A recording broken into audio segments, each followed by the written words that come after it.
So hello and welcome back everyone.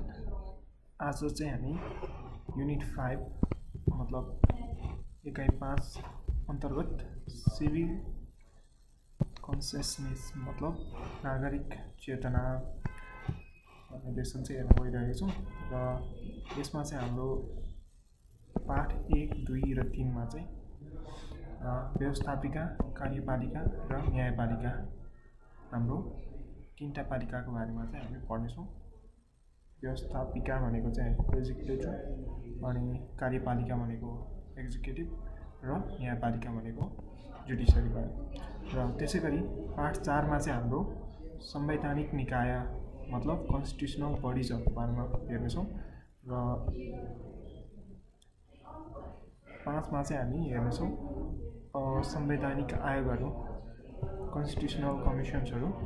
त्यसैगरी यो दुईटामा हामीले कन्स्टिट्युसनलाई हेल्प गर्नका लागि बनेका बडिजहरू र आयोगहरू मतलब कमिसन्सहरूको बारेमा हेर्नेछौँ। र पाठ 6 मा चाहिँ हामी राजनीतिक दलहरू मतलब पोलिटिकल पार्टिजहरूको बारेमा हेर्नेछौँ र उनीहरूको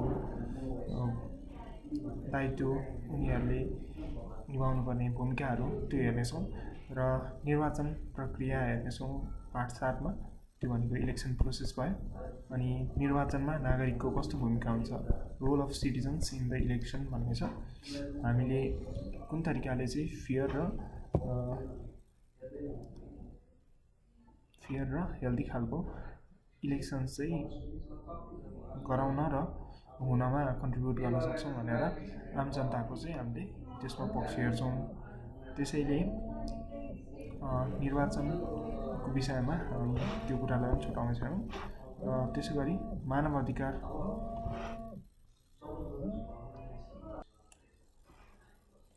ह्युमन राइट्स मतलब मानव अधिकार र राष्ट्रिय तथा अन्तर्राष्ट्रिय निकायहरू, मानव अधिकार ह्युमन राइट्स भइगयो र त्यसको लागि बनेका राष्ट्रिय तथा अन्तर्राष्ट्रिय एजेन्सीहरू हामी पाठ 9 मा हेर्नेछौँ। र 10 मा चाहिँ अब महिला र आदिवासी तथा जनजातिको चाहिँ अधिकार हेर्नेछौँ, rights related to the human and indigenous nationalities. र त्यसैगरी पाठ 11 मा चाहिँ हामी नागरिक पहिचान र नागरिकता। यो हामीलाई कुनै पनि राज्यमा बस्दाखेरि त्यो राज्यले आफ्नो नागरिक भनेर पहिचान गर्नको लागि डकुमेन्ट दिने हुन्छ। त्यो डकुमेन्ट, त्यो लिगल डकुमेन्ट चाहिँ के हो त हाम्रो सिटिजनसिप हो र त्यसको के कस्तो व्यवस्था छ हाम्रो कानुनमा, हाम्रो देशमा, त्यसको प्रावधानहरू चाहिँ हामी यो लेसनमा हेर्नेछौँ। र सबैभन्दा सुरुमा हाम्रो व्यवस्थापिका मतलब कार्यपालिकाको बारेमा, व्यवस्थापिका मतलब लेजिस्लेचरको बारेमा चाहिँ हेर्नेछौँ। लेजिस्लेटिभ अब यसमा हाम्रो चाहिँ के छ भन्दाखेरि फेडरल लेजिस्लेचर छ जुन चाहिँ सङ्घीय व्यवस्थापिका। सङ्घीय व्यवस्थापिका भनेको चाहिँ हाम्रो फेडरल लेजिस्लेचर भयो हैन। अब हाम्रो व्यवस्थापिकाको 3टा लेभल हुनेछ हैन। सङ्घीयतामा जाँदाखेरि हाम्रो फेडरल सिस्टममा चाहिँ के हुन्छ त, एउटा भनेको फेडरल सेन्ट्रलवाला भइगयो, अनि अर्को भनेको स्टेट लेभलको लेजिस्लेचर, अनि यो भनेको प्रदेश व्यवस्थापिका। त्यसै गरी लोकल लेजिस्लेटिभ भनेको चाहिँ हाम्रो स्थानीय व्यवस्थापिका। यसलाई चाहिँ हाम्रो संविधानको भाग 18 मा उल्लेख गरिएको छ। त्यसै गरी यो भाग 14 र 8 है। र हाम्रो फेडरल सिस्टममा चाहिँ हाम्रो फेडरल पार्लिमेन्ट सिस्टममा चाहिँ के छ त, फेडरल पार्लिमेन्ट भनेकै के हो, फेडरल लेजिस्लेचर हो। अनि यो फेडरल पार्लिमेन्ट चाहिँ हाम्रो 2 भागमा छ। त्यो भनेको चाहिँ हाउस अफ रिप्रेजेन्टेटिभ्स र नेसनल एसेम्ब्ली दुईटा मिलेर फेडरल पार्लिमेन्ट बनाउँछ। अब रिप्रेजेन्टेटिभ्स भनेको प्रतिनिधि भयो, त्यही भएर प्रतिनिधि सभा, र नेसनल एसेम्ब्ली भनेको राष्ट्रिय सभा। र प्रतिनिधि सभामा चाहिँ कतिजना हुन्छन् भन्दाखेरि मेम्बर्सहरू यहाँनिर चाहिँ हाम्रो 275 जना 275 जना हो। 275 जना कसरी हो भन्दाखेरि यहाँनिर 165 चाहिँ डाइरेक्ट इलेक्सनबाट एफपिटिपी भन्ने हुन्छ, यो इलेक्ट्रोल सिस्टम हो। यो चाहिँ देशलाई विभिन्न निर्वाचन क्षेत्रहरूमा डिभाइड गरेको हुन्छ, त्यो चाहिँ 165 बाट। अनि त्यहाँबाट चाहिँ इलेक्सन भएर आएको मेम्बर्सहरू चाहिँ के हो त, यो प्रतिनिधिहरू चाहिँ सबै के हुन् त, हाम्रो निर्वाचन भएर आएकोहरूलाई चाहिँ एफपिटिपी मतलब फर्स्ट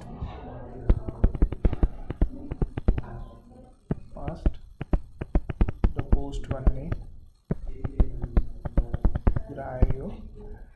यो चाहिँ डाइरेक्ट इलेक्सनबाट आउने मेम्बर्सहरू भए 165 जना। अनि 110 जना भनेको चाहिँ हाम्रो प्रोपोर्सनल बेसिसबाट, मतलब प्रोपोर्सनल बेसिस भनेको चाहिँ यो त्यही सदस्यलाई चाहिँ मत दिएर होइन, यस चाहिँ हामीले पार्टीलाई भोट गरेर आउने खालको चाहिँ सदस्यहरू हुन्। यो भनेको चाहिँ समानुपातिक भनेर भनिन्छ। समानुपातिक निर्वाचन प्रणालीबाट यहाँ आउनु भनेको चाहिँ हाम्रो के हो त, प्रोपोर्सनल।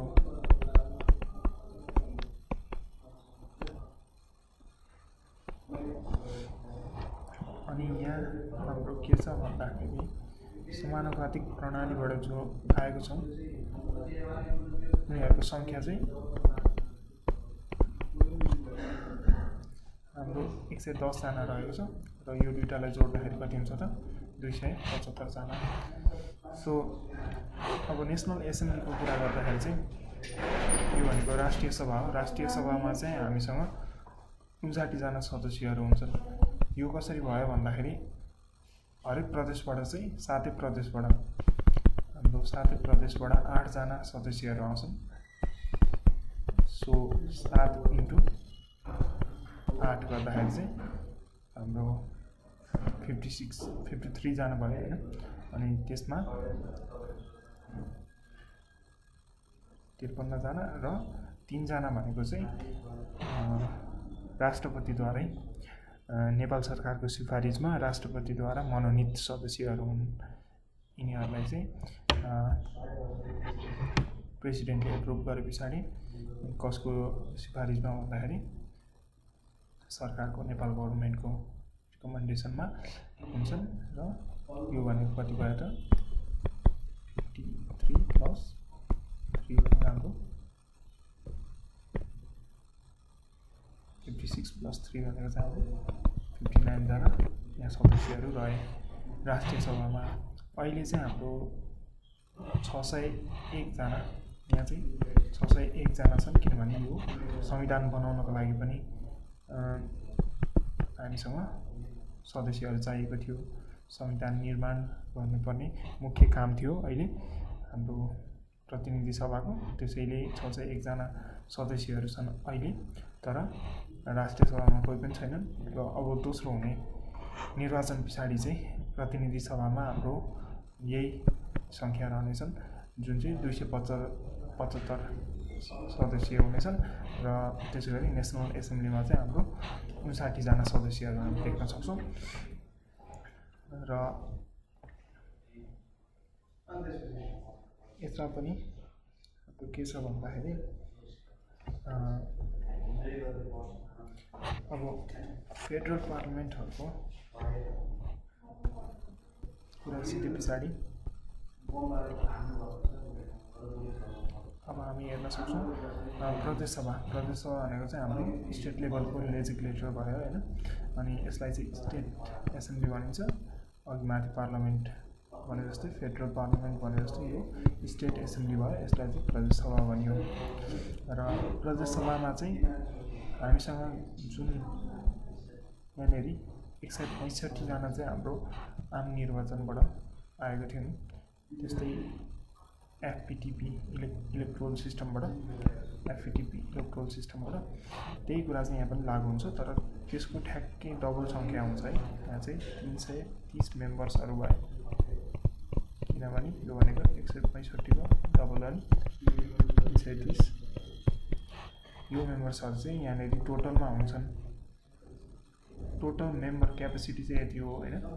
तर कसरी आउँछन् भन्दाखेरि पनि यहाँ पनि 60% चाहिँ त्यसरी यो सिस्टमबाटै FPTP first past the post भन्ने इलेक्ट्रोल सिस्टमबाट स्टेट लेभलमा हुन्छ, त्योबाट आउने हो।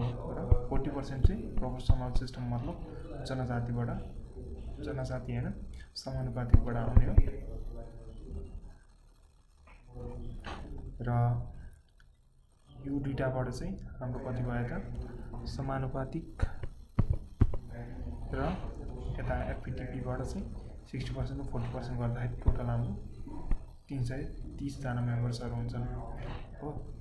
र अब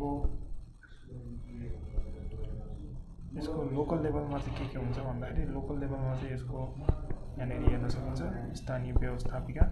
यसमा चाहिँ गाउँसभा र नगरसभा हुन्छ अनि यसको काम भनेको त्यही हो स्थानीय कानुनहरू बनाउन सक्ने खालको यसको आफ्नो काम भयो।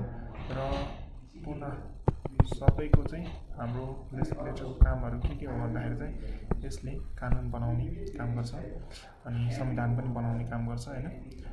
संविधान यो सुरुको कुरा भयो, सुरुमा संविधान बनाउने काम गर्यो र अरू संविधानहरू थप्ने हटाउने सुधार गर्ने यो सबै कामहरू चाहिँ हाम्रो लेजिस्लेचरको पर्यो, व्यवस्थापिकाको पर्यो। र एडमिनिस्ट्रेटिभ फङ्सनहरू पनि यसले गर्नुपर्ने हुन्छ। विभिन्न एडमिनिस्ट्रेटिभ फङ्सनहरू यसले हेर्ने काम गर्दछ। जस्तै कि हाम्रो पार्लियामेन्टको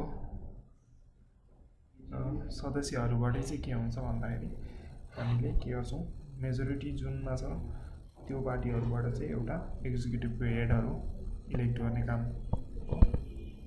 एक्जिक्युटिभको हेडलाई हामीले यहाँबाट इलेक्ट गर्छौँ मतलब प्राइम मिनिस्टरहरू हामीले यहाँबाट पठाउने काम गर्दछौँ।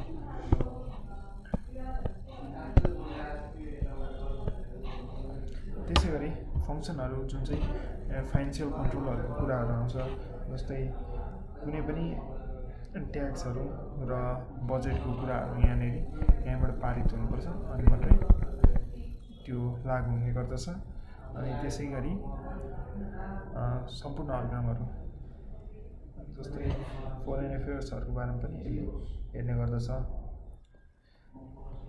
यो सबै कामहरू चाहिँ यसको भनेको नीति निर्माण सम्बन्धी कामहरू हो लेजिस्लेचरको।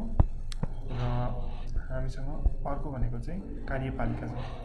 कार्यपालिकामा चाहिँ के हुन्छ भन्दाखेरि कार्यपालिका भनेको चाहिँ यसले चाहिँ कानुनलाई चाहिँ इम्प्लिमेन्ट गर्ने काम गर्छ हो। हामीसँग भएको कानुनहरू जुन व्यवस्थापिकाले बनाएको छ त्यसलाई चाहिँ असलमा कार्यान्वयनमा ल्याउने, त्यसलाई लागू गर्ने काम चाहिँ केले गर्छ भन्दाखेरि हाम्रो कार्यपालिकाद्वारा गरिन्छ। यो भनेको चाहिँ गभर्नमेन्ट हो हैन। अनि काउन्सिल अफ मिनिस्टर्सहरू हुन्।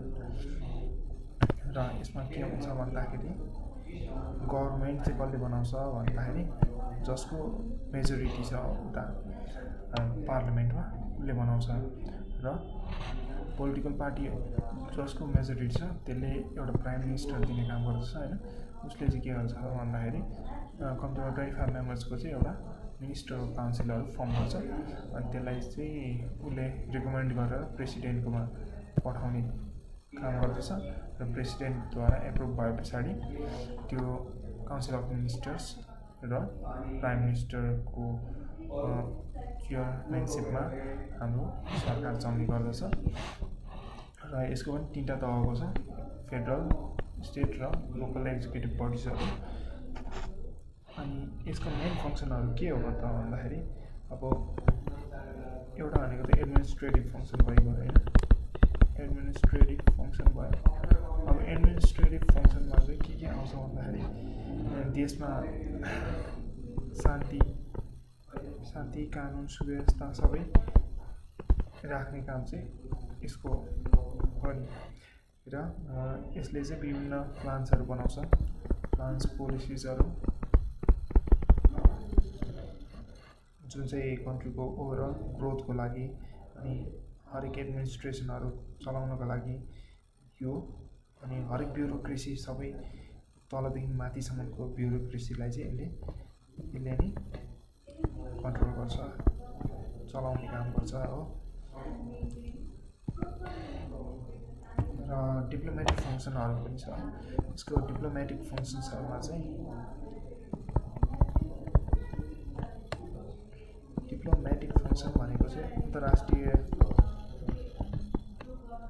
देशहरूसँग चाहिँ यसले कस्तो रिलेसन बनाएर राख्ने त्यो कुराहरू पर्दछ। यसमा चाहिँ फरेन पोलिसिजहरू बनाउने होइन, त्यसै गरी हाम्रो फरेन पोलिसीहरूलाई इम्प्लिमेन्ट गर्ने अनि फरेन रिलेसन्सहरूलाई चाहिँ हामीले कसरी एक्सपान्ड गर्ने त्यस्ता कुराहरू चाहिँ हाम्रो यहाँनिर पर्दछन्। अनि डिप्लोमेट्सहरूलाई एपोइन्ट गर्ने राजदूतहरू, उनीहरूलाई एपोइन्ट गर्ने कामहरू चाहिँ यसमा पर्दछ यसको हो। त्यसै गरी अर्को भनेको फाइनेन्सियल कामहरू पनि यसले हेर्ने गर्दछ। फाइनेन्सियल फङ्सन्समा चाहिँ यसको कुनै पनि देशसँग अरू देशहरूसँग लोनहरू लिने,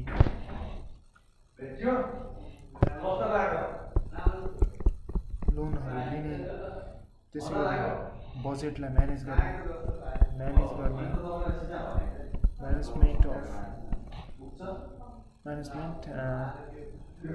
एन्ड डिस्ट्रिब्युसन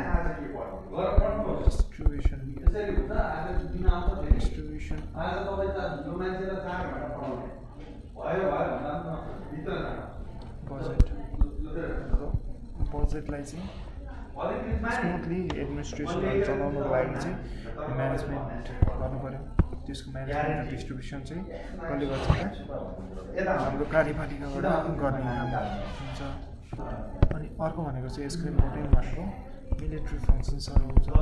कुनै पनि देशलाई चाहिँ हाम्रो त्यहाँ भएको सबै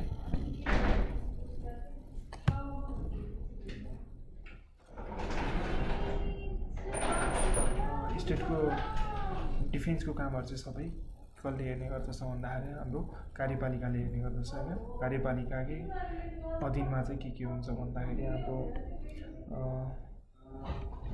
आर्मी चिफ, जस्तै चिफ अफ आर्मी स्टाफको एपोइन्टमेन्ट हुने प्रेसिडेन्टको अन्डरमा होइन। र यो चाहिँ काउन्सिल अफ मिनिस्टर्सहरूको रिकमेन्डेसनमा हुन्छ होइन। अनि एप्रुभल चाहिँ प्रेसिडेन्टकैबाट हुनु पर्यो जहिले पनि। र त्यसै गरी हाम्रो कुनै पनि देशमाथि होइन युद्ध डिक्लेयर गर्ने वा युद्ध रोक्ने काम सबै कामहरू चाहिँ एक्जिक्युटिभबाटै हुन्छ होइन। अनि पिस प्रपोजलहरू लिएर जाने त्यस्तो कामहरू सबै एक्जिक्युटिभ लेभलबाट हुन्छ हाम्रो। अनि यसको पनि स्टेट लेभलमा चाहिँ हाम्रो चिफ मिनिस्टरहरू चाहिँ स्टेटको हेड अफ स्टेट एक्जिक्युटिभ भनेर राखिएको छ। त्यसै गरी लोकल एक्जिक्युटिभ पावरमा चाहिँ हाम्रो भिलेजतिर म्युनिसिपल कम्युनिटीतिर एक्जिक्युट गर्नुपर्ने कुराहरू चाहिँ हाम्रो लोकल लेभल एक्जिक्युटिभहरूले हेर्ने गर्दछन्। र अर्को चाहिँ छ हाम्रो अर्को मेन इम्पोर्टेन्ट कुरा यो भनेको चाहिँ जुडिसियरीमा चाहिँ हाम्रो जुडिसियरीले के गर्छ भन्दाखेरि चाहिँ यसले चाहिँ हाम्रो लहरूलाई चाहिँ इम्प्लिमेन्ट होइन, यसले ललाई चाहिँ इन्फोर्स गर्ने काम गर्छ होइन। अनि यसले कानुनलाई एक्सप्लेन गर्ने काम गर्दछ कसरी त्यसलाई त्यसको उल्लङ्घन भएको छ भने चाहिँ त्यसलाई पनिस गर्ने पनि काम गर्दछ ल ब्रेकर्सहरूलाई। र यसले चाहिँ ओभरअल कसरी सर्भ गरेको छ भन्दाखेरि एउटा रुलको चाहिँ गार्डियनको रूपमा गार्डियन अफ रुल अफ ल भन्ने छ। रुल अफ ललाई चाहिँ गार्ड गर्ने काम यसले गर्ने गर्दछ। रुल अफ ल र यसमा हाम्रो न्यायालयहरूको कुरा आउँछ। न्यायालयमा चाहिँ हाम्रो के छ त, एउटा भनेको सुप्रिम कोर्ट छ, सुप्रिम कोर्ट, अर्को भनेको हाई कोर्ट र अर्को भनेको चाहिँ हाम्रो डिस्ट्रिक्ट कोर्ट। डिस्ट्रिक्ट कोर्ट छ र यो चाहिँ हाई कोर्ट भनेको यो प्रदेशमा हुन्छ,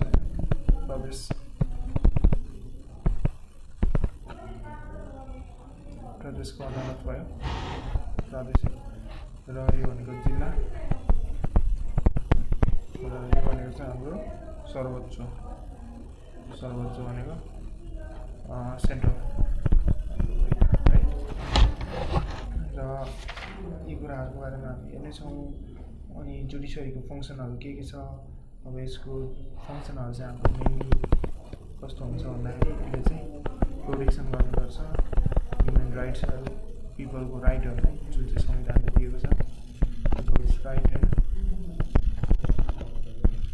फ्रिडम। र त्यसै गरी अर्को के छ भन्दाखेरि अब जुडिसियल कुराहरू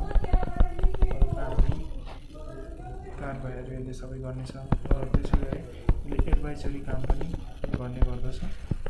एडभाइजरी फङ्सनमा चाहिँ यसले लिगल सजेसन्सहरू दिन सक्छ र इन्टरप्रिटेसन अफ ललाई चाहिँ क्लियरिफाई गर्ने, त्यसको व्याख्या गर्ने कामहरू चाहिँ कसको हो त, हाम्रो न्यायपालिकाको हो। र हाम्रो यो किताबमा नि हेर्न सकिन्छ। यो भनेको चाहिँ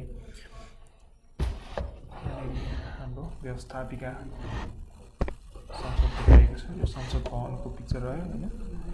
अनि संसद भवनमा विभिन्न प्रतिनिधिहरू यहाँ बसिरहेका छन्। अनि हाम्रो कुल प्रतिनिधिको सङ्ख्या भनेको अहिले कति छ, 275 जना छ होइन। त्यसै गरी राज्यका 3 प्रमुख अङ्गमध्ये व्यवस्थापिका एक महत्त्वपूर्ण अङ्ग हो। यो कुरा थाहा भएकै कुरा हो। 3टा अङ्गहरू जुन चाहिँ एकअर्कालाई चाहिँ के गर्ने गर्दछन् त, एकअर्काको पूरक पनि हुन् र यिनीहरूले एकअर्कालाई अधीनमा नै राख्ने काम गर्दछन् हो। किनभने हाम्रो व्यवस्थापिकाले के दिन्छ त, कार्यपालिकाको जग गाड्ने काम गर्छ व्यवस्थापिकाले। त्यसै गरी व्यवस्थापिकाद्वारै निर्माण भएको कानुनहरूको व्याख्या तथा त्यसको संरक्षण चाहिँ कसले गर्ने गर्छ त, न्यायपालिकाले गर्ने गर्छ। र न्यायपालिकाले कानुनी सुझावहरू पनि दिन सक्छ। र सम्पूर्ण 3टे अङ्गले चाहिँ एकअर्कालाई सहयोग तथा अधीनमा राख्ने काम गर्यो। यसमा हेर्दैछौँ, यसले राज्य सञ्चालनका लागि आवश्यक पर्ने कानुन बनाउँछ हो। कानुन बनाउने काम हो हाम्रो व्यवस्थापिकाको। अनि नेपालमा प्रतिनिधि सभा र राष्ट्रिय सभा सहितको सङ्घीय प्रतिनिधि सभा, हाउस अफ रिप्रेजेन्टेटिभ्स र राष्ट्रिय सभाको सङ्घीय व्यवस्थापिका छ। मतलब नेसनल एसेम्ब्लीको के छ त, हाम्रो फेडरल लेजिस्लेटिभ छ होइन। अनि नेपालमा सङ्घीय व्यवस्थापिकालाई सङ्घीय संसद भनिन्छ। सङ्घीय संसद भनेको हाम्रो के हो, फेडरल पार्लियामेन्ट भयो। र प्रतिनिधि सभामा पहिलो हुने निर्वाचन प्रणाली बमोजिम निर्वाचित 165 सदस्यीय र समानुपातिक निर्वाचन बमोजिम 110 जना। दुईटालाई जोड्दाखेरि कति भयो, हाम्रो कुल सङ्ख्या 275। र प्रतिनिधि सभाको कार्यकाल 5 वर्षको हुने गर्दछ हो।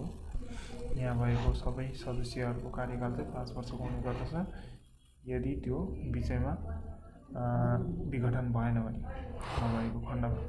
राष्ट्रिय सभामा चाहिँ हाम्रो 59 जना सदस्य को स्थायी सदन हुनेछ। र प्रत्येक प्रदेशबाट 8 जनाको दरले 7 प्रदेशबाट कति हुने भयो त, यति हुने भयो।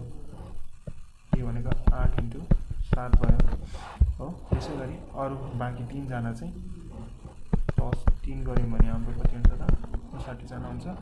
अब 3 जना चाहिँ हाम्रो नेपाल सरकारको सिफारिसमा राष्ट्रपतिद्वारा मनोनित 3 जना सदस्य रहने व्यवस्था छ। यसमा महिला सहभागिता 1/3 भन्दा बढी रहने प्रावधान राखिएको छ र राष्ट्रिय सभाको सदस्यहरूको पदावधि 6 वर्षको हुन्छ।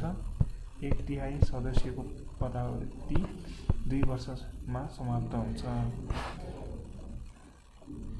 र सङ्घीय संसदको सदस्य हुन के योग्यता हुनुपर्छ भन्दाखेरि नेपाली नागरिक हुनुपर्यो र यहाँ उमेरको हिसाबले 25 वर्ष हुनुपर्यो प्रतिनिधि सभाको लागि र राष्ट्रिय सभा भनेको त्योभन्दा माथि हो। त्यही भएर यसमा 35 वर्षसम्मको उमेर पुरा भइसकेको हुनुपर्दछ र कुनै पनि किसिमको नैतिक पतन नदेखिने खालको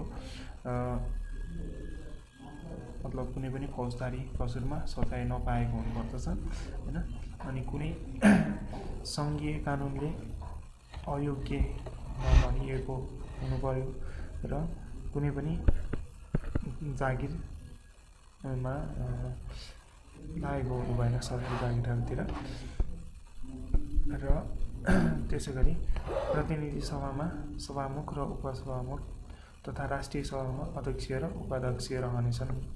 अध्यक्ष र उपाध्यक्ष हुन्छन् र प्रतिनिधि सभामा सभामुख र उपसभामुख र दुवै निकायका दुवै पदमा फरक लिङ्ग र राजनीतिक दलको प्रतिनिधित्व हुनुपर्ने प्रावधान छ। जस्तै अब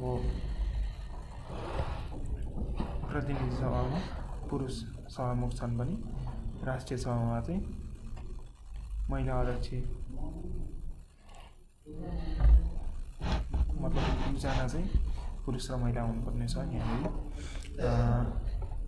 सङ्घीय संसदमा विधेयक प्रस्तुत गर्ने पारित गर्ने प्रमाणित गर्ने निश्चित कार्यविधि हुन्छ र सङ्घीय संसदको कुनै पनि सदनमा विधेयक प्रस्तुत गर्न सकिन्छ तर अर्थ विधेयक भने प्रतिनिधि सभामा मात्र प्रस्तुत गरिनेछ भनेर भनेको छ। प्रतिनिधि सभामा मात्रै के हुन्छ त बजेट सम्बन्धी काम हुन्छ हो।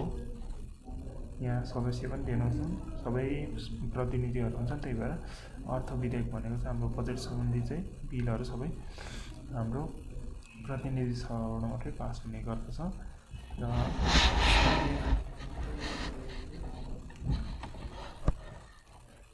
सङ्घीय संसदको एउटा सदनले विधेयक पारित गरेपछि त्यसलाई यथाशीघ्र अर्को सदनमा पठाउनु पर्छ। यो सदनले पनि पारित गरेपछि विधेयक प्रमाणीकरण गर्नका लागि राष्ट्रपति समक्ष पेश गरिने गर्दछ र पेश गर्नु अगाडि सो विधेयक उत्पत्ति भएको सदनको सभामुख वा अध्यक्षले प्रमाणित गरेको हुनुपर्छ। सुरुमा सभामुखले पारित गर्नु पछाडि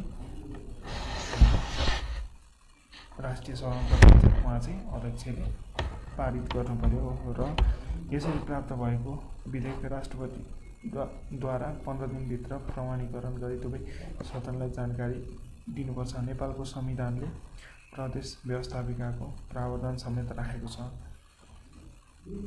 प्रदेश व्यवस्थापिकामा हाम्रो के छ भन्दाखेरि हाम्रो 60% चाहिँ पहिलो हुने निर्वाचित हुने प्रणालीबाट हुन्छन् भने समानुपातिक निर्वाचन प्रणालीबाट चाहिँ 40% हुने व्यवस्था छ। यसमा कुल चाहिँ हाम्रो 330 जना हुने गर्दछ र व्यवस्थापिकाले आफ्नो प्रदेशका लागि आवश्यक कानुन निर्माण गर्न सक्दछ हो।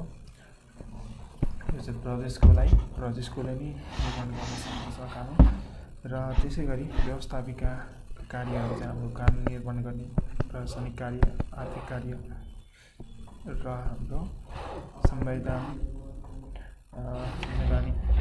संशोधनको विषयमा पनि यिनीहरूले काम गर्न सक्दछन्। र त्यसै गरी हाम्रो कार्यपालिका भनेको चाहिँ हाम्रो के हो त कानुन कार्यान्वयन गर्ने निकाय भयो र यसमा चाहिँ कार्यपालिकाको लागि सरकार र मन्त्री परिषदको चाहिँ गठन कसरी हुन्छ भन्दाखेरि हाम्रो व्यवस्थापिकामा भएको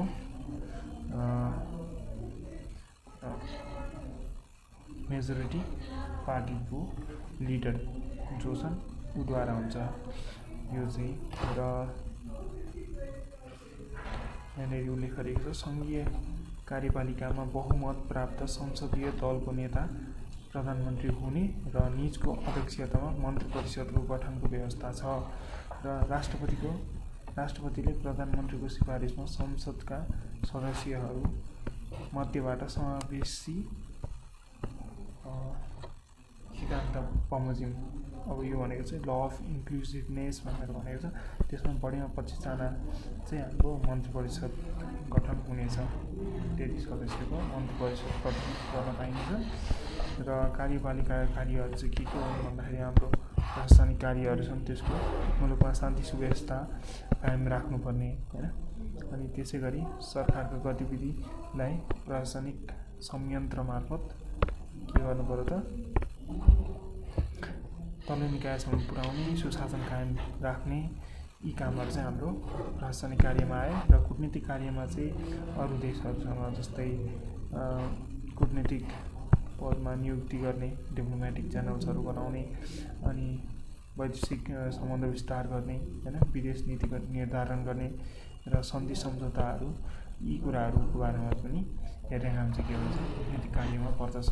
त्यसै गरी आर्थिक परिचालन र व्यवस्थापन सम्बन्धी कार्यमा चाहिँ हाम्रो के हुन्छ भन्दाखेरि प्रत्येक वर्ष हाम्रो आय व्ययको अनुमानित बजेट पेश गर्नुपर्ने हुन्छ होइन, इन्कम र एक्सपेन्डिचरहरूको अर्थमन्त्रीबाट यो चाहिँ सङ्घीय संसद समक्ष पेश गर्नुपर्ने हुन्छ हाम्रो पार्लियामेन्टमा। मतलब कार्यपालिकाले कर निर्धारण गर्ने, कर असुली गर्ने, राजस्व परिचालन गर्ने, ऋण लिने आदि कार्यहरू सबै गर्दछ हो।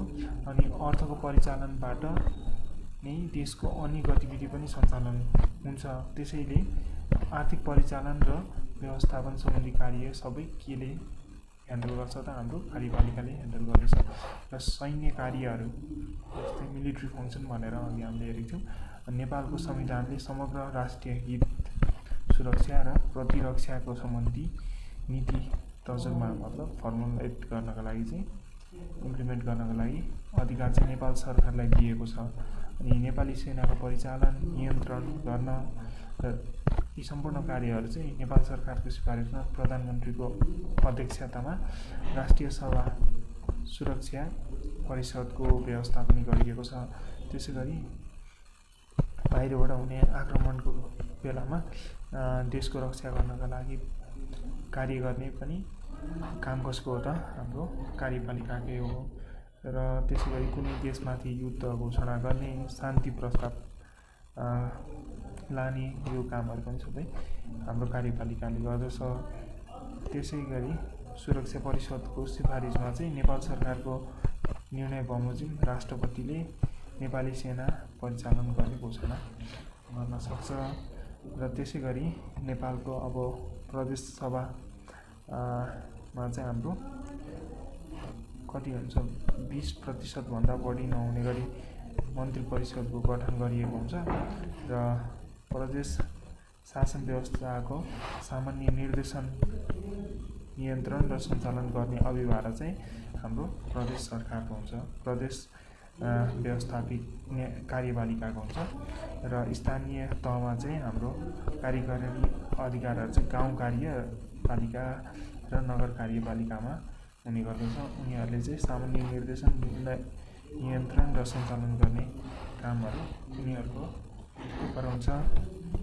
र त्यसै गरी हाम्रो न्यायपालिकामा चाहिँ के छ भन्दाखेरि न्यायका राज्यका 3 अङ्गहरू मध्ये न्यायपालिका एक महत्त्वपूर्ण अङ्ग हो। न्यायपालिका यो 3 अङ्गमध्ये यो पार्ट 3 मा रहेको अन्तिम अङ्ग रह्यो होइन। अनि यसमा चाहिँ भनेको न्याय पुनरावलोकन र मानव अधिकारको संरक्षण लगायतका कार्यहरू, त्यसै गरी कानुनको व्याख्याहरू गर्ने कामहरू चाहिँ सबै न्यायपालिकाको भयो। अनि यसमा चाहिँ सर्वोच्च अदालत, उच्च अदालत र जिल्ला अदालत गरी 3टा हुन्छ होइन। अनि नेपालको संविधानको भाग 11 मा चाहिँ न्यायपालिकाको व्यवस्था गरिएको छ। त्यसै गरी नेपालको न्याय सम्बन्धी अधिकार अदालत वा न्याय निकायबाट प्रयोग गरिने व्यवस्था हाम्रो न्यायपालिकामा छ। अब सर्वोच्च अदालतको विषयमा हेर्नु पर्दाखेरि चाहिँ के छ भन्दाखेरि न्यायपालिकाको सबभन्दा माथिल्लो तह हो यो होइन, र यसमा यो चाहिँ अभिलेख अदालत पनि हो र नेपालको संविधानमा अन्यथा व्यवस्था भएकामा बाहेक सबै अदालत र न्यायिक निकायहरू सर्वोच्च अदालतमा तहत रहन्छन्। सबै यसकै अन्डरमा आउने गर्दछन् होइन। अनि संविधान र कानुनको व्याख्या गर्ने अन्तिम अधिकार सर्वोच्च अदालतमा छ। अनि यस अदालतमा प्रधान न्यायाधीशका अतिरिक्त बढीमा 20 जना न्यायाधीशहरू रहने प्रावधान छ, मतलब 21 जना। अनि संवैधानिक परिषदको सिफारिसमा प्रधान न्यायाधीशको र न्याय परिषदको सिफारिस सर्वोच्च अदालतका अन्य न्यायाधीशको नियुक्ति राष्ट्रपतिबाट हुने गर्दछ। र सर्वोच्च अदालतको न्यायाधीश पदमा चाहिँ कम्तीमा 3 वर्षमा काम गरेको व्यक्तिले मात्रै प्रधान न्यायाधीशको पदमा नियुक्ति हुन पाउनेछ होइन। अनि प्रधान न्यायाधीशको पदावधि नियुक्तको मितिले बढीमा 6 वर्ष हुने गर्दछ। यो 6 वर्षको हुने गर्दछ होइन पदमा रहने समय। र उच्च अदालतमा चाहिँ के छ त हाम्रो भन्दाखेरि प्रत्येक देशमा एउटा उच्च अदालत रहनेछ। प्रदेशमा के छ त हाम्रो एउटा उच्च अदालत रहनेछ। 7वटा प्रदेशमा 7वटा उच्च अदालत, र प्रत्येक उच्च अदालतमा मुख्य न्यायाधीशका अतिरिक्त अन्य न्यायाधीशहरू पनि रहनेछन् हाम्रो सर्वोच्च न्यायालयमा जस्तै। अनि उच्च अदालतको प्रमुख न्यायाधीश र न्यायाधीशहरूको नियुक्ति चाहिँ न्याय परिषदको सिफारिसमा प्रधान न्यायाधीशले गर्दछन् होइन। र उच्च अदालतको प्रमुख न्यायाधीश र न्यायाधीश हुन कुन योग्यता चाहिन्छ भन्दाखेरि चाहिँ हाम्रो कमा कानुनमा स्नातक उपाधि प्राप्त गरी जिल्ला न्यायाधीशको पदमा 5 वर्ष काम गरेको, वा कानुनमा स्नातक उपाधि प्राप्त गरी वरिष्ठ अधिवक्ता वा अधिवक्ताका रूपमा कम्तीमा 10 वर्ष निरन्तर वकालत गरेको हुनु पर्यो हो। र कम्तीमा 10 वर्ष कानुनको अध्यापन गर्नेहरूमा चाहिँ 10 वर्षको हुनु पर्यो अध्यापन गरेको समय। र अरू न्यायिक कार्यहरूमा चाहिँ काम गरिरहेको हुनु पर्यो। वा हाम्रो न्याय सेवाको क्षेत्रमा चाहिँ कम्तीमा राजपत्र अङ्कित प्रथम श्रेणीको पदमा 5 वर्षसम्म काम गरेको चाहिँ हुनु पर्यो र नेपाली नागरिकता हुने पर्यो अवश्य। र त्यसै गरी हाम्रो जिल्ला अदालतको विषयमा चाहिँ के छ भन्दाखेरि हाम्रो प्रत्येक जिल्लामा चाहिँ एउटा जिल्ला अदालत हुने गर्दछ। स्थानीय स्तरका न्यायिक निकाय भनेर चाहिँ हाम्रो जिल्ला अदालतलाई बुझ्न सक्यो होइन।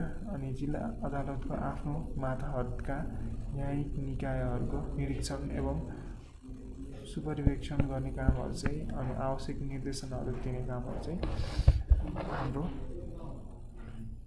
जिल्ला अदालतको र जिल्ला अदालतका न्यायाधीशको चाहिँ नियुक्त न्यायपालिकाको न्याय परिषदको सिफारिसमा होइन प्रधान न्यायाधीशबाटै हुने गर्दछ। र न्यायपालिकाका कार्यहरू चाहिँ के छन् त? अब यसको कार्य भनेको अधिकार र स्वतन्त्रताको संरक्षण, राइट र फ्रिडमको चाहिँ हाम्रो प्रोटेक्सन दिनुभयो। संविधान प्रदत्त अधिकार र स्वतन्त्रताको रक्षा गर्ने, अधिकार हनन भएमा सोको सुरक्षा गर्ने। अब न्यायिक कार्यहरू चाहिँ के छ? प्रचलित कानुनको प्रयोग गरी नागरिकलाई न्याय प्रदान गर्ने र न्याय सम्पादन र अपराध नियन्त्रण गर्ने र दिवानी र फौजदारी मुद्दाहरूको फैसला गर्ने यो काम रह्यो होइन। हामीले थाहा भएको काम न्यायिक कामहरू यो भयो।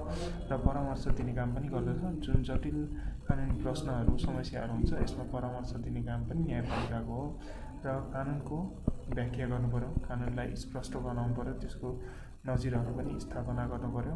कुनै पनि नभएको केस पहिलो पटक हुँदैछ भने त्यस्तो कुनै पनि कानुनी प्रावधान नभएको बेलामा चाहिँ अदालतले आफ्नो नजिर पनि दिन सक्छ र त्यो अनुसारको फैसला हुने गर्दछ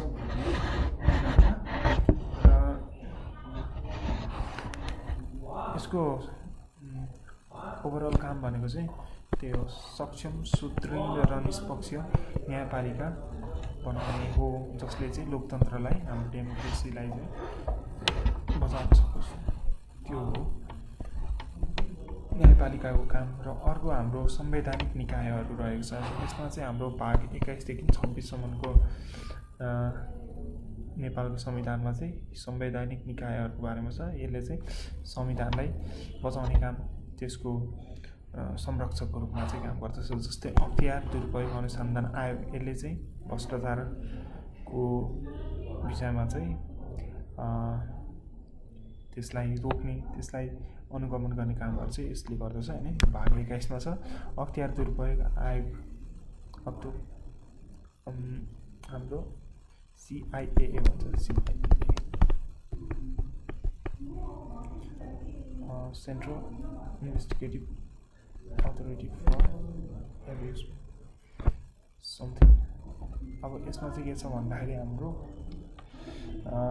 commission for investigation of abuse of authority भनेर भनिएको छ यसलाई, CIAA।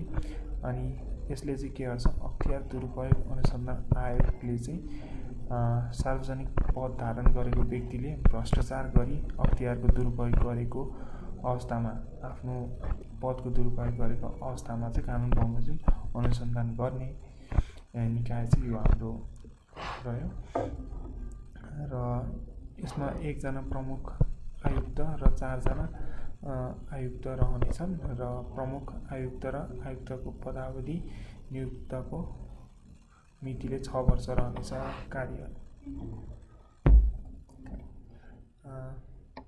कार्य अवधि चाहिँ 6 वर्षको रहनेछ हो। त्यसैगरी महालेखा परीक्षक भनेको चाहिँ हाम्रो के हो त, अडिटर जेनरल भन्छ यसमा इङ्ग्लिसमा हैन, अडिटर जेनरलमा चाहिँ हाम्रो यसले चाहिँ अडिट गर्ने काम गर्यो हैन। यो चाहिँ हाम्रो फाइनेन्शियल कुराहरूको विषयमा चाहिँ काम गर्ने पो यसले। अनि यसको पनि अवधि त्यही हो, 6 वर्षको हुन्छ। अनि राष्ट्रपति र उपराष्ट्रपतिको कार्यालय हैन, अनि सर्वोच्च अदालत, संघीय संसद, प्रदेश सभा, प्रदेश सरकार, स्थानीय तह, संवैधानिक निकायको लेखा सबैको लेखा परीक्षण चाहिँ के गर्छ त, महालेखा परीक्षकबाट हुने गर्दछ, मतलब अडिटर जेनरलबाट हुने गर्दछ हैन। र न्यायाधिवक्ताको कार्यालय तथा नेपाली सेना, नेपाल प्रहरी वा सशस्त्र प्रहरी बल लगायतका सबै संघीय र प्रदेश सरकार का कार्यालयको लेखा परीक्षण गर्ने काम पनि महालेखा परीक्षकबाट हुने गर्दछ। र यसरी लेखा परीक्षण गर्दा नियमितता, मितव्ययिता र कार्यदक्षता, प्रभावकारिता र औचित्य समेतलाई विचार गरिने गर्दछ हैन। अनि 50% भन्दा बढी सेयर वा जायदादमा नेपाल सरकार वा प्रदेश सरकारको स्वामित्व भएको सङ्गठनको सम्पूर्ण लेखा परीक्षण चाहिँ यसले गर्दछ। नेपाल सरकारको चाहिँ जुनमा सेयर 50%भन्दा बढी छ, मतलब प्रमुख सेयर होल्डरमा पर्दछ भने चाहिँ त्यसको सबै परीक्षण गर्नेहरू कामहरू पनि यसकै अन्डरमा आउने गर्दछ। र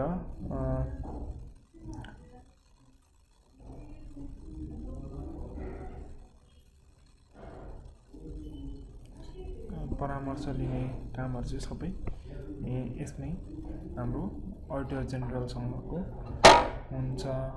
र यस्तो संवैधानिक संस्थाको लेखा परीक्षण गर्दा अपनाउनु पर्ने सिद्धान्तहरूको सम्बन्धमा महालेखा परीक्षकको निर्देशन दिन सक्ने व्यवस्था पनि रहेको छ। जस्तै गरी लोकसेवा आयोग, हाम्रो कर्मचारीहरूको लागि चाहिँ हाम्रो लोकसेवा आयोग छ। निजामती सेवामा नियुक्त भएकाका लागि उपयुक्त उम्मेदवार छनौट गर्ने, लिखित तथा मौखिक परीक्षा सञ्चालन गर्ने, छनौट भएका उम्मेदवारलाई नियुक्तका लागि नेपाल सरकार समक्ष सिफारिस गर्ने लोकसेवा आयोगले गर्दछ। नेपाल सरकारबाट निवृत्तिभरण पाउने पदमा लोकसेवा आयोगको परामर्श लिएको मात्र स्थायी नियुक्ति गर्न पाइने संवैधानिक व्यवस्था रहेको छ। त्यसै गरी लोकसेवा आयोगको सदस्य नियुक्त गर्दा 50% सदस्य चाहिँ हाम्रो 20 वर्ष वा सोभन्दा बढी अवधिसम्म सरकारी सेवामा रहेका व्यक्ति मध्येबाट छनौट गरिनेछ होइन। अनि बाँकी सदस्यहरू चाहिँ विज्ञान, प्रविधि, कला, साहित्य, कानुन अनि जनप्रशासन, समाजशास्त्र वा राष्ट्रिय जीवनका अन्य क्षेत्रमा चाहिँ शोध, अनुसन्धान, अध्यापन तथा अन्य महत्त्वपूर्ण कार्य गरी ख्याति प्राप्त गरेका व्यक्तिहरूबाट नियुक्त गर्न मिल्छ। त्यसै गरी निर्वाचन आयोगले निर्वाचन गराउनुको यो संविधानको भाग 24 मा छ र यसमा चाहिँ हाम्रो मतदान नियमावलीहरू तयार पार्ने, राष्ट्रिय महत्त्वको विषयमा जनमत संग्रह मतलब रेफरेन्डमहरू गराउने र अख्तियारी निर्वाचनहरूले चाहिँ यो काम गर्दछ।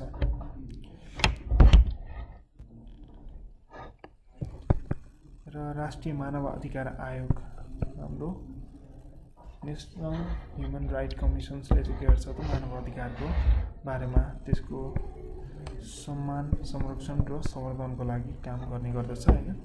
अनि प्रभावकारी कार्यान्वयनको सुनिश्चितता गर्ने र राष्ट्रिय मानव अधिकार आयोगको यो कर्तव्य रहेको छ। र यसमा चाहिँ 1 जना अध्यक्ष र अन्य 4 जना सदस्यहरू हुने गर्दछन्। त्यसै गरी राष्ट्रिय प्राकृतिक स्रोत तथा वित्त आयोग भनेको national resource and fiscal commission भनेर भनिन्छ। यो भनेको चाहिँ NNRFC भनेर भनिन्छ है। वित्त भनेको फिस्कल हो र यसको चाहिँ के छ भन्दाखेरि भाग 26 मा यसको बारेमा जनाएको छ होइन।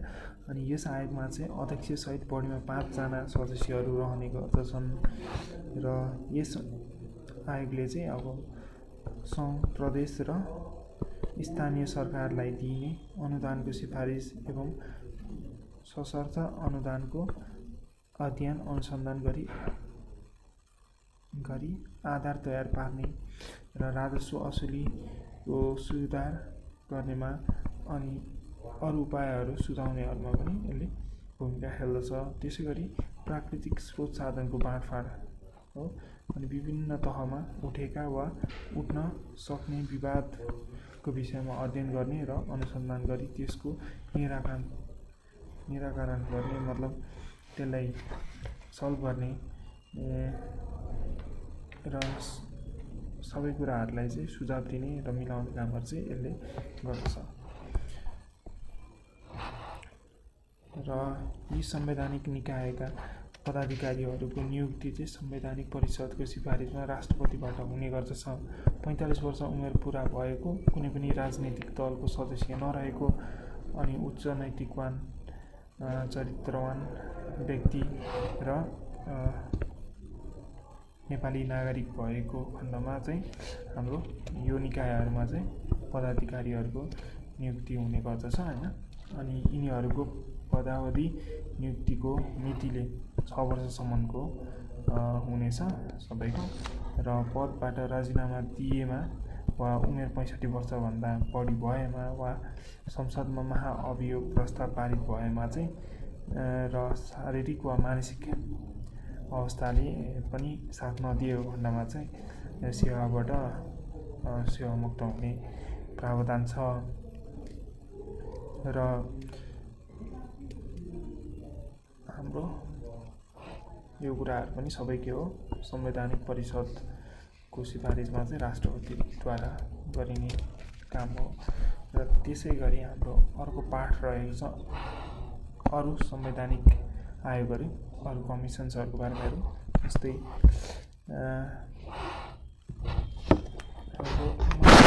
राष्ट्रिय महिला आयोग भन्ने छ।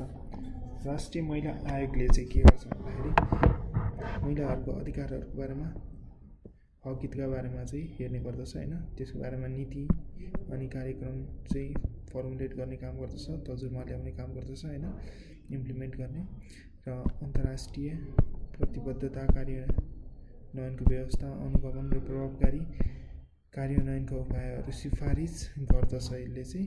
अनि यसले लैङ्गिक समानता, महिला सशक्तिकरण तथा महिलासँग सम्बन्धित कानुनी व्यवस्थाको अध्ययन अनुसन्धान गरी कानुनमा सुधार गर्नुपर्ने पक्षमा सम्बन्धित निकायलाई सिफारिस गर्दा पनि छ। र अर्को छ राष्ट्रिय दलित आयोग। अब यो भनेको चाहिँ धारा 255 मा रहेको छ। यसमा चाहिँ के भनेको छ भने दलित समुदायको हितको अभिवृद्धि गर्नका लागि जातीय छुवाछुत, उत्पीडन एवं विभेदको अन्त्य गर्न पहल गर्दछ यसले। साथै दलितसँग सम्बन्धित उपयुक्त राष्ट्रिय नीति र कार्यक्रम तजुर्मा गरी कार्यान्वयनका लागि नेपाल सरकार समक्ष पेश गर्ने काम पनि यसले गर्दछ। र राष्ट्रिय दलित आयोगले दलित समुदायलाई मूल प्रवाहमा समाहित गर्नका लागि चाहिँ अनि विद्यमान नीतिहरू हैन, हामीसँग भइरहेका नीतिहरू र कार्यक्रमको समीक्षा चाहिँ गरी सोको प्रभावकारी कार्यान्वयनका लागि चासो र सरोकार राख्ने गर्दछ। र त्यसै गरी हामीसँग राष्ट्रिय समावेशी आयोग छ। राष्ट्रिय समावेशी आयोग भनेको चाहिँ हाम्रो के हो त इङ्ग्लिसमा भन्दाखेरि नेसनल इन्क्लुजन कमिसन है। समावेशी भनेको चाहिँ इन्क्लुजन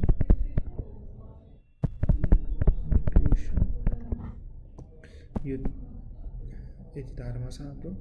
र राष्ट्रिय समावेशी आयोगको व्यवस्था यसमा गरिएको छ। यसमा खास आर्य अनि पिछडिएको वर्ग, अपाङ्गता भएका व्यक्ति, ज्येष्ठ नागरिक, श्रमिक, किसान अनि अल्पसङ्ख्यक एवं सीमाङ्कृत तथा विपन्न वर्ग लगायत समुदायको हक हित संरक्षणका लागि यस आयोगले चाहिँ व्यवस्था गरेको पाइन्छ। र उल्लेखित समुदायसँग सम्बन्धित विषयमा चाहिँ अध्ययन अनुसन्धान गर्ने, समावेशीकरण सम्बन्धी नीति तजुर्मा गर्ने हैन, अनि कार्यान्वयनको अवस्था अध्ययन गर्ने र सुझाव दिने कामहरू चाहिँ यो आयोगबाट हुने गर्दछ। र राष्ट्रिय समावेशी आयोगले लक्षित क्षेत्र, वर्ग र समुदायको विकास र समृद्धिमा चाहिँ नेपाल सरकारलाई नीतिगत सुझाव समेत प्रदान गर्ने काम गर्दछ हैन। अनि संवैधानिक सिफारिसको आधारमा चाहिँ राष्ट्रपतिद्वारा यस आयोगको चाहिँ अध्यक्ष र सदस्यको चाहिँ नियुक्ति हुने गर्दछ। र यसमा 1 जना अध्यक्ष र अन्य 4 जना चाहिँ सदस्यहरू रहने प्रावधान छ। त्यसै गरी आदिवासी जनजाति आयोगमा चाहिँ हाम्रो संविधानको धारा 261 मा चाहिँ यसको प्रावधान छ, यसको व्यवस्था गरिएको छ।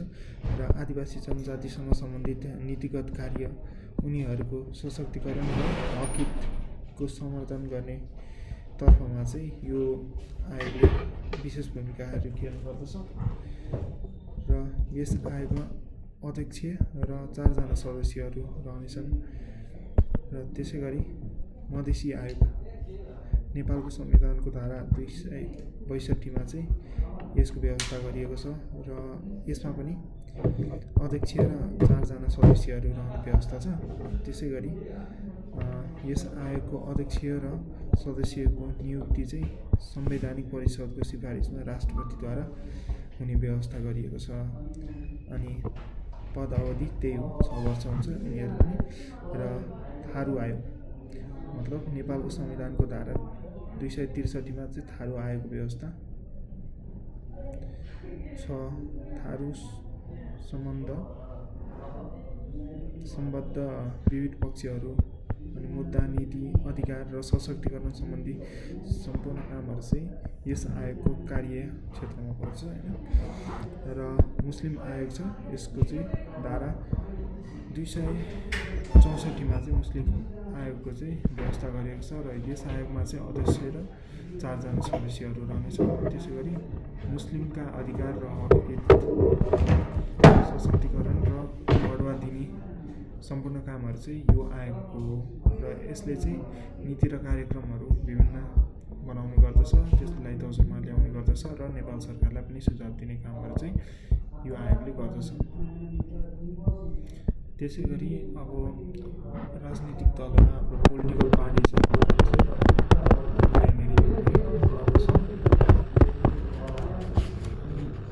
पोलिटिकल पार्टिजहरू भनेको चाहिँ कस्तो हो त भन्दाखेरि यिनीहरूको चाहिँ विशेष भूमिका हुन्छ हाम्रो यो प्रजातान्त्रिक व्यवस्थालाई चाहिँ सुदृढ बनाउन चलाउन होइन त्यही हो। शासन प्रणालीलाई चाहिँ सञ्चालन गर्नका लागि होइन राजनीतिक दलहरूको महत्त्वपूर्ण भूमिका हुन्छ। राजनीतिक दलहरू विभिन्न राजनीतिक विचारधारा दर्शन र कार्यक्रममा आधारित रही खोलिएका हुन्छन्। अब विचारधारा र उनीहरूको कार्यक्रमले चाहिँ कुन पार्टी हो भनेर पार्टीहरूलाई छुटाउने काम गर्दछ होइन। अनि प्रतिस्पर्धात्मक राजनीतिक व्यवस्थामा दलहरूले आफ्ना विचार कार्यक्रम र व्यवस्थाको जनताको मन जितेर सत्ता सञ्चालन गर्ने अधिकार पाउने व्यवस्था गरिएको छ होइन। नेपालको संविधानले पनि राजनीतिक दल सम्बन्धी चाहिँ व्यवस्थाहरू यस किसिमको बनाएको छ र संविधानमा राजनीतिक दल दर्ता गराउने विधानहरू छन् र यसको विभिन्न नियमावली छन् जसले चाहिँ यो हाम्रो प्रजातान्त्रिक मूल्य मान्यताहरूलाई चाहिँ फलो गर्नुपर्दछ होइन। त्यसकै अधीनमा रहेर यो दर्ता हुने काम हुने गर्दछ र सो दलको सङ्घीय र प्रदेश तहका प्रत्येक पदाधिकारीहरूको निर्वाचन भएको हुनुपर्ने व्यवस्था पनि गरेको छ र साथै संविधानमा दलका विभिन्न तहका समितिहरू समावेशी र प्रतिनिधित्वको व्यवस्था हुनुपर्ने प्रावधान छ। तर कुनै पनि राजनीतिक दलको नाम उद्देश्यहरू चाहिँ के हुनु भएन, चिन्ह झन्डा वा कुनै पनि कुराहरू चाहिँ धार्मिक वा साम्प्रदायिक एकतामा खलल पार्ने खालको देशको अखण्डतालाई चाहिँ त्यसले विखण्डित गर्ने खालको प्रकृतिको हुनु भएन। र हाम्रो के छ भन्दाखेरि चाहिँ निर्वाचन प्रयोजनका लागि निर्वाचन आयोगबाट राजनीतिक दलहरूले मान्यता प्राप्त गरेको हुनुपर्दछ र त्यस्तो मान्यता प्राप्त गर्न चाहने राजनीतिक दलले निर्वाचन आयोगबाट निर्धारण गरिएको कार्यविधि पुरा गरी निर्वाचन आयोगमा निवेदन दर्ता गराउनुपर्ने हुन्छ र निवेदन दर्ता गराउँदा राजनीतिक दलको विधान घोषणापत्र साथै निम्नलिखित विवरणहरू खुलाउनु पर्ने हुन्छ।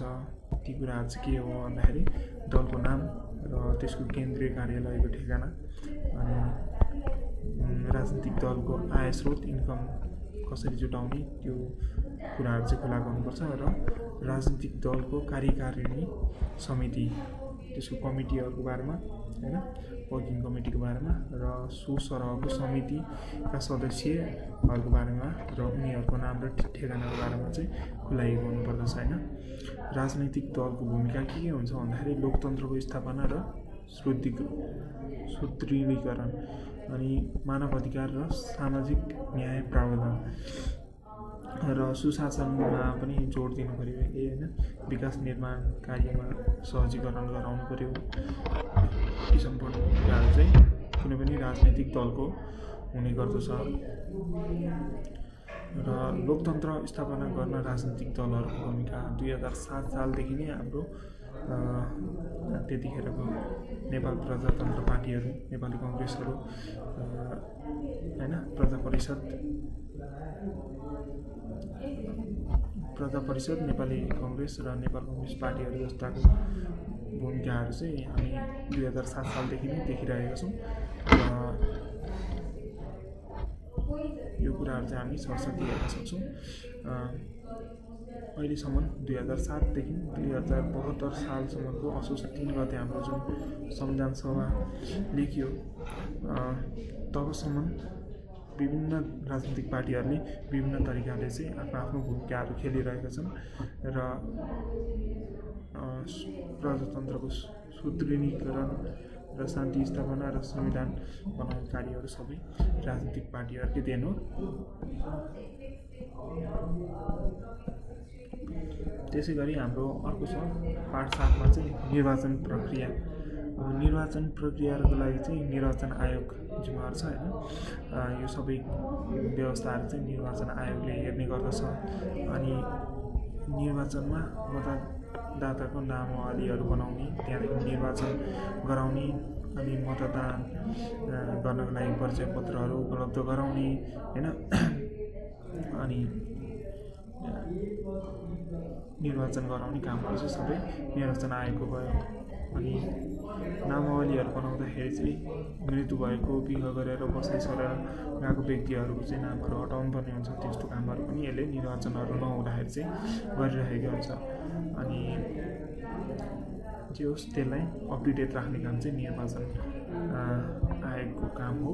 र जब निर्वाचन हुन्छ, निर्वाचन हुने बेला हुन्छ, त्यतिखेर चाहिँ अब यसको मतदान केन्द्रहरू स्थापना गर्ने होइन।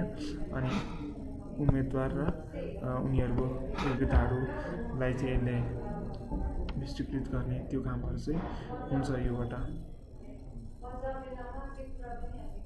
अब यहाँनिर जस्तै मतदान केन्द्रमा चाहिँ के छ त, मतदातालाई प्रयोग गर्ने गरी मतदान केन्द्रको व्यवस्था गरिएको हुन्छ।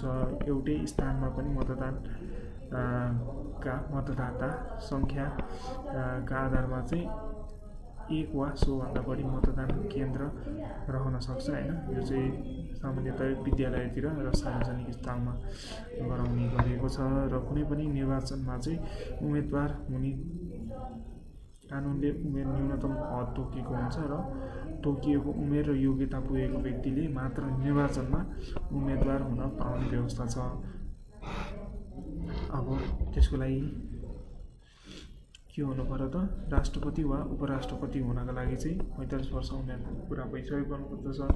र सङ्घीय संसदको सदस्य हुनका लागि चाहिँ 25 वर्ष, जस्तै प्रतिनिधि सभाको लागि र राष्ट्रिय सभाको लागि चाहिँ 35 वर्ष नागिसकेको हुनुपर्दछ।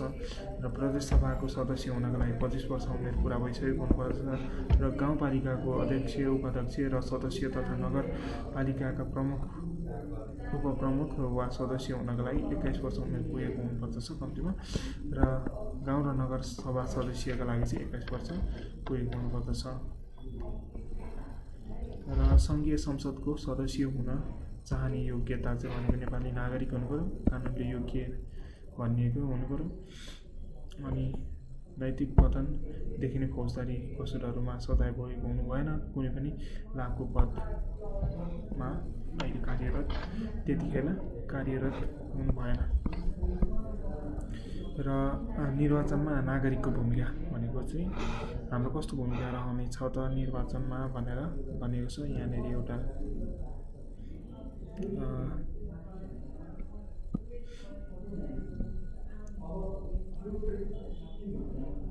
निर्वाचन कार्यलाई चाहिँ सफल, मर्यादित र अनुशासित बनाउनका लागि नागरिकको महत्त्वपूर्ण भूमिका रहने गर्दछ।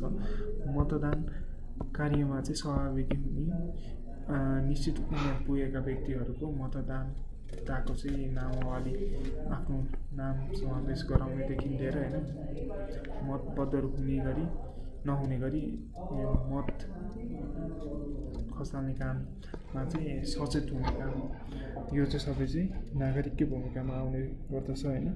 अनि हरेक भोटको, हरेक मतको महत्त्व हुने गर्दछ। र सबै नागरिकहरूले चाहिँ महत्त्वपूर्णका साथमा चाहिँ यो कुरालाई लिनुपर्ने हुन्छ होइन। अनि इलेक्सनको 3टा फेज हुने गर्दछ। हाम्रो प्री इलेक्सन फेज भन्छ। प्री इलेक्सन फेज भनेको चाहिँ हाम्रो कहिले हो भन्दाखेरि 120 दिन अगाडि चाहिँ इलेक्सन भन्दा 120 दिन अगाडिको जुन फेज हुन्छ त्यसलाई चाहिँ प्री इलेक्सन फेज भन्छ। यतिखेर चाहिँ के गर्छ भन्दाखेरि अब यतिखेर चाहिँ विभिन्न अर्गनाइजेसनहरू, विभिन्न संस्थाहरू चाहिँ फर्म हुने काम होइन, अरू विभिन्न कामहरू भइरहेको हुन्छ। यही मतदाताको नामावलीहरू बनाउने, त्यसलाई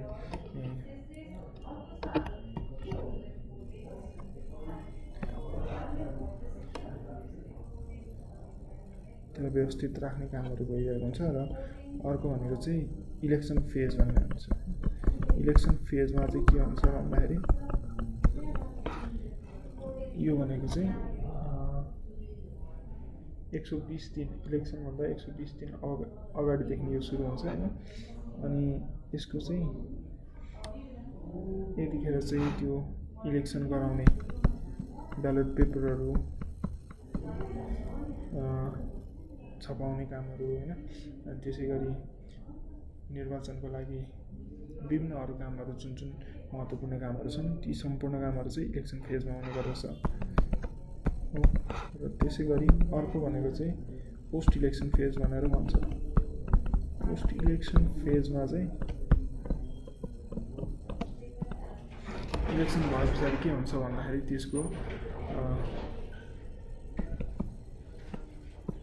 त्यसको अन्तिम परिणाम नआउन्जेलसम्मका लागि गरिने सम्पूर्ण कामहरू चाहिँ हाम्रो यो पोस्ट इलेक्सन फेजमा पर्ने गर्दछ होइन। अनि यतिखेर चाहिँ नागरिकको दायित्व भनेको चाहिँ के हुन्छ भन्दाखेरि अब निर्वाचन भए पछाडि पनि शान्ति बनाएर राख्ने र निर्वाचनको मतगणनाहरूको बारेमा चाहिँ विशेष ध्यान दिएर हेर्ने र त्यसमा कुनै धाँधली भएको लाग्न सकेन वा हुन नदिनको लागि चाहिँ विशेष सजग हुने र त्यही हो सम्बन्धित निकायहरूको चाहिँ सम्पूर्ण नियमहरूलाई चाहिँ पालना गर्ने कामहरू चाहिँ गर्नुपर्दछ। र यी तरिकाले चाहिँ हाम्रो नागरिक भूमिकाहरू हामी निभाउन सक्दछौँ। र यसमा चाहिँ हाम्रो अर्को पाठ हाम्रो 9औं पाठ रहेको छ मानव अधिकार र राष्ट्रिय तथा अन्तर्राष्ट्रिय निकायहरू। यसमा चाहिँ हाम्रो मानव अधिकारको बारेमा चाहिँ हामी हेर्ने गर्दछौँ होइन। मानव अधिकारको अवधारणा चाहिँ सर्वप्रथम इलेनोर रुजवेल्ट जुन चाहिँ अमेरिकाको एक धेरै लोकप्रिय राष्ट्रपति फ्र्याङ्कलिन रुजवेल्टको पत्नी थिइन्। उनले चाहिँ संयुक्त राष्ट्र सङ्घको साधारण सभामा जेनरल एसेम्ब्लीमा चाहिँ मानव अधिकारको चाहिँ विश्वव्यापी घोषणापत्र जारी गरेको थिइन्। त्यो चाहिँ थियो यो र मानव अधिकार चाहिँ विश्वभरिको सम्पूर्ण देशमा मानव भएर जन्मे पछाडि कुनै पनि मानिसले पाउनुपर्ने न्यूनतम अधिकारहरू सम्पूर्ण अधिकारहरू चाहिँ यो मानव अधिकारमा पर्दछन्। र मानव अधिकार र हाम्रो मौलिक अधिकार चाहिँ फरक के छ भन्दाखेरि मौलिक अधिकार चाहिँ कुनै पनि देशको संविधानले तोकेको हुन्छ तर मानव अधिकार चाहिँ सबैको लागि विश्वभरि समान रहने भनेर सबै देशहरूले मानेका छन्। प्रायः सबै देशहरूले विश्वका सबै देशहरूले मानेका छन् युएनमा सम्बन्धित देशहरूले। र यसका लागि चाहिँ विभिन्न धाराहरू छन्। यसको धाराहरू हामी हेर्न सक्दछौँ होइन।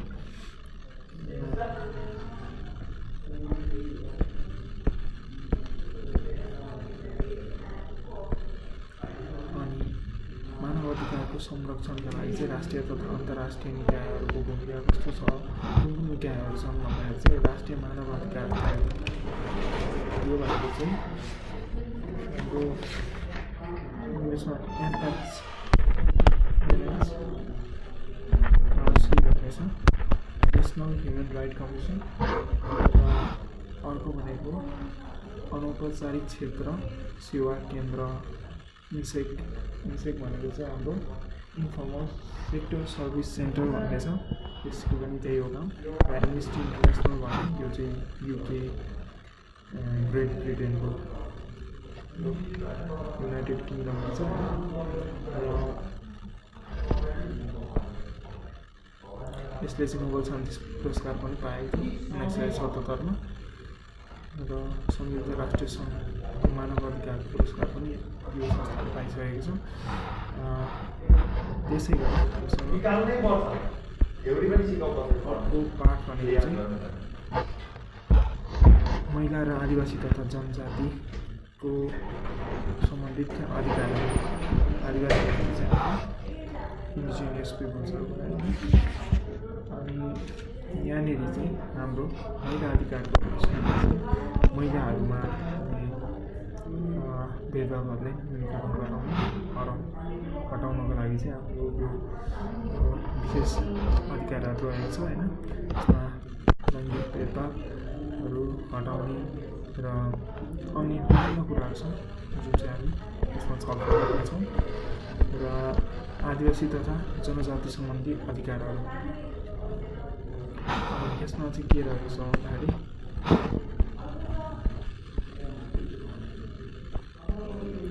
अब हामी यहाँ सरस्वती अलिअलि पोइन्टहरू गर्छौँ। जस्तै आमाको नामबाट नागरिकता प्राप्त गर्न सक्ने होइन, महिलाले लैङ्गिक भेदभाव बिना सम्मान वंशीय हक अधिकारहरूको व्यवस्था पनि गर्ने र महिलालाई सुरक्षित मातृत्व र प्रजनन स्वास्थ्य हक हुने व्यवस्था गरिएको र राज्यका सबै निकायमा महिलाको समानुपातिक समावेशी सिद्धान्तका आधारमा सहभागिता रहने र महिलालाई शिक्षा, स्वास्थ्य, रोजगारी र सामाजिक सुरक्षामा सकारात्मक विभेदका आधारमा विशेष अवसर पनि दिने काम हो र राष्ट्रिय महिला आयोगको गठन गर्ने यस्ता कुराहरू चाहिँ र मौलिक हक तथा मानवाधिकारको मूल्य मान्यता यो समानताको सुनिश्चित गर्ने राज्यको विषयहरू सबै रहने चाहिँ हाम्रो महिला अधिकार सम्बन्धी कुराहरू भयो। त्यसै गरी आदिवासी तथा जनजाति सम्बन्धी अधिकारहरूमा चाहिँ हाम्रो के छ भन्दाखेरि हामीसँग हाम्रो देशमा विभिन्न जातिका विभिन्न भाषाका मानिसहरू छौँ होइन। बहुजातीय बहुभाषिक देश हो, त्यही भएर 125 भन्दा बढी जनजातिहरू बसोबास गरेको छ र त्यसमध्ये चाहिँ 59 जना चाहिँ आदिवासी तथा जनजातिभित्र परेका छन् होइन। अनि आदिवासी जनजातिहरूको विकास र मानव विकासको दृष्टिकोणले पछाडि परेका कारणले चाहिँ उनीहरूको उत्थानको लागि विकासमा शिक्षा, सञ्चार, स्वास्थ्य र स्रोतप्रतिको पहुँच स्थापित गर्ने यसको मुख्य ध्येय रहेको छ र आधारभूत तहसम्मको शिक्षा, मातृभाषा मातृभाषामा पाउनुपर्ने अधिकार आदिवासी जनजातिसँग सम्बन्धित मुख्य मुद्दाहरू रहेको छ र त्यसैले त्यस्ता तथ्यहरूलाई चाहिँ आदिवासी उत्थान राष्ट्रिय परिषद प्रतिष्ठान 2058 को परिषद 1 र धारा 2मा चाहिँ परिषद 1/2मा चाहिँ उल्लेख गरिएको छ। त्यसै गरी आदिवासी जनजातिको शैक्षिक लगायत अन्य अधिकारहरूको चाहिँ हामीसँग यस किसिमको कुराहरू छ। जस्तै आधारभूत शिक्षा र निःशुल्क बनाउने, अनिवार्य रूपमा पाउनुपर्ने अधिकार बनाउने र विद्यालयमा बालमैत्री वातावरणमा शिक्षा र भाषा, लिपि र सभ्यताको संरक्षणको सम्वर्धन र प्रवर्धनहरू र आफ्नो क्षेत्रमा प्राकृतिक स्रोत र साधनको सहज पहुँचको अधिकार र मातृभाषाबाटै आधारभूत शिक्षा पाउने अधिकार त्यस्ता कुराहरू। अनि सेवा सुविधा, आवास र रोजगारीको विशेष सुविधाहरू अनि राज्यका विभिन्न निकायमा सशक्त उपस्थिति र समावेशीको लागि पनि विशेष कामहरू भएका छन् र यो अधिकारले सबै सुनिश्चित गरेको छ।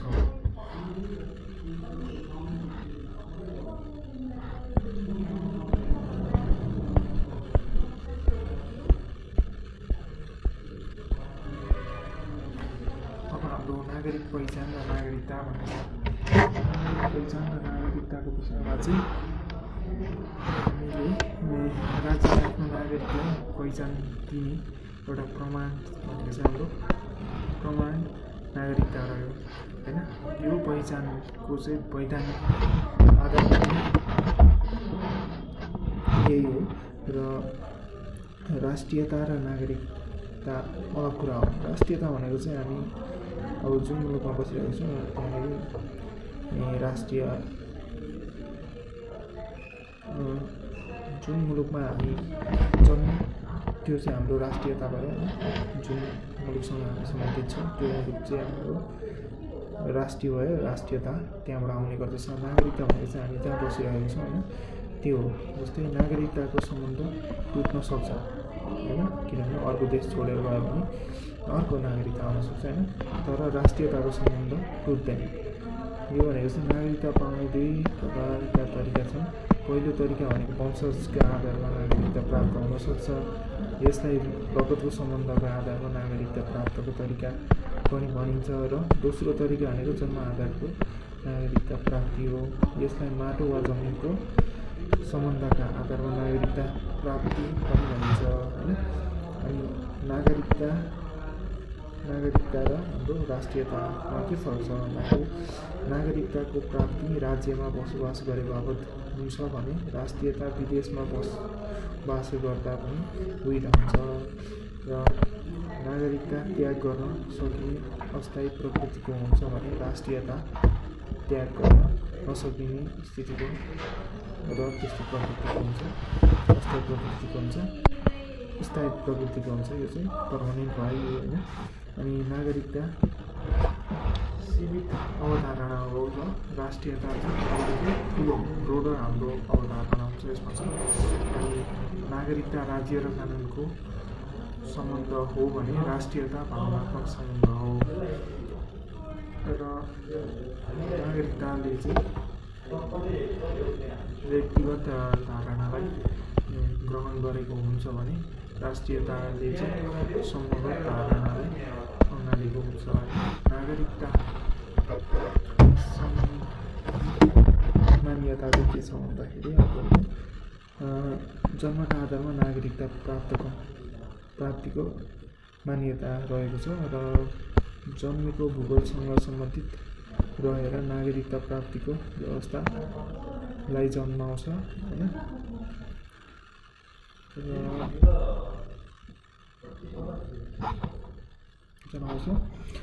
त्यस्तै वंशजको आधारमा पनि नागरिकता प्राप्तिले आमा बुवाको वंशजसँग सम्बन्धित रहेर नागरिकता प्राप्तिको अवस्थाले जनाउँछ। कतै दोस्रो दर्जाको नागरिकताको हैसियतमा नागरिकको पहिचान दिने काम गरिन्छ होइन। नेपालको संविधानमा चाहिँ राखिएका नागरिकता सम्बन्धी प्रावधानहरू के छन् त्यो हेर्दाखेरि चाहिँ नेपालमा प्रादेशिक पहिचानसहितको एकल सङ्घीय नागरिकताको प्रावधान छ र प्रत्येक नेपाली नागरिकता धारण गर्ने नागरिकले चाहिँ प्राप्त गर्ने हकहरू पनि छन् होइन। अनि वर्तमान संविधानमा चाहिँ निम्नलिखित कुराहरू छन् जुन चाहिँ हामी यहाँ हेर्न सक्छौँ। वंशजका आधारमा नागरिकता पाउनको लागि चाहिँ कुनै व्यक्तिको जन्म हुँदाको बखत निजको बुबा वा आमा नेपालको नागरिक रहेको हुनुपर्दछ होइन।